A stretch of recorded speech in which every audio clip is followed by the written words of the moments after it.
সুবহানাল্লাহ, কি অপূর্ব এই বৃক্ষ! তার সৌন্দর্য সত্যিই মুগ্ধ করে। দেখো, মনে হচ্ছে এগুলো খেতেও খুব সুস্বাদু হবে। চলো এই বৃক্ষের ফলটা খাই। খাও খাও, এই নিষিদ্ধ গাছের ফল খেলেই তোমাদের ধ্বংস নিশ্চিত। তোমরাও হবে আমার মতো অভিশপ্ত। আমি কুমন্ত্রণার জালে ফেলেই ছাড়বো। হে আদম, শুনো, আমি তোমাদের কল্যাণকামী বন্ধু। আমার কথা শুনো, এটাই সেই অনন্ত জীবনের বৃক্ষ। একবার এই ফল খেলে পাবে অবিনশ্বর রাজত্ব। আমি তোমাদের ভালোর জন্যই বলছি। এ নাও, খেয়ে নাও। সত্যি ফলটি খেতে খুব সুস্বাদু।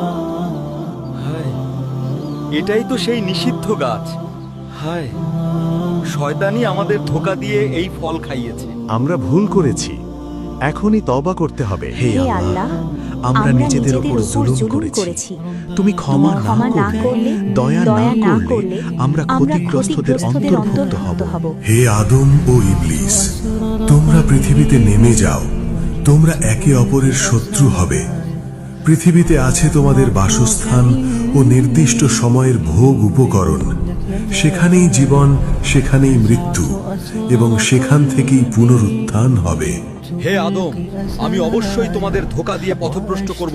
ডান ও বাম দিক থেকে আসব, সামনে ও পিছন দিক থেকে আসব। তোমাদের সবাইকে জাহান্নামে নিয়ে যাওয়াই আমার একমাত্র লক্ষ্য।